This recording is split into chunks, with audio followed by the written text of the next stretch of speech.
part of our Viking topic, we're going to learn about the Viking gods today. Please make sure after you've watched this video and listened and looked at the facts about the gods that you then go back and complete the purple mash activities that go with this topic. Some of you may know some Viking gods already, perhaps from books that you've read or perhaps films that you've seen, but this is also to give you the chance to learn a little bit more about them and perhaps some others that you didn't know. Let's have a look. Odin. Odin was the chief of the gods, the most important god of them all. He ruled in a place called Asgard, which was actually home to all of the gods, and he is the father of another god called Thor, who you may have heard of. Odin rode an 8-legged horse, and he liked to roam the earth in disguise in order to be with women who he fell in love with. Let's move on to Thor. Thor was the god of thunder, fertility, which means whether or not somebody could have children, he would help them, the sky and the law. He's the son of Odin and Fjorgyn, and he had super strength and an enchanted hammer that could destroy most things. His hammer, as some of you may know from the Marvel films, was called Mjolnir.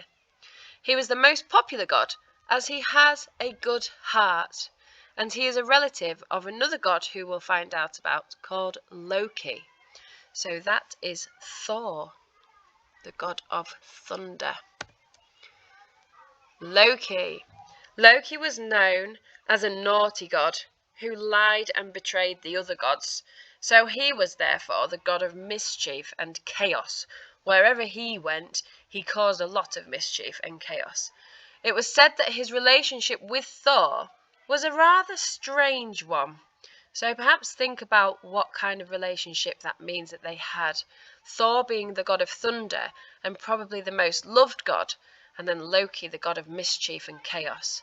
What kind of relationship, being strange, did they have? The next god is Freyja. She was the god of love and beauty, fertility again, and war. She was married to the god Odin, who abandoned her. She had been known to appear as a bird to people and made sure the sun shone, rain fell, and crops grew. So the god of love, beauty, fertility, and war was Freyja. Then we have Frey, who was the overall god of fertility. He was the son of Njord, and he arrived at Asgard, the home of the gods, as a hostage, along with his sister Freyja, who we learnt about just previously, and his father.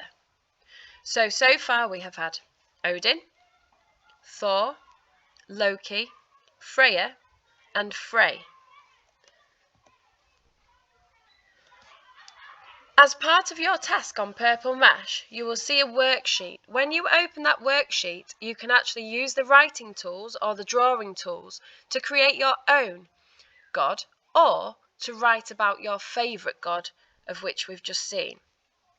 If you want to do something a little bit different still, you can even research your own Viking god.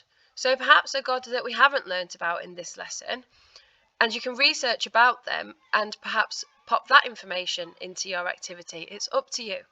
So, in a moment, when you go onto Purple Mash, you will also see a Viking Gods and Goddess quiz. Complete that. It's just a few answers that you can choose from, so make sure you choose the correct god. Then, open up your worksheet, use the writing tools or the drawing tools to write over it. Draw either your favourite god from this lesson, or create your own god, Viking god, or you can research another Viking god that we haven't spoken about today. So have fun doing that, and I look forward to seeing your work. Bye bye.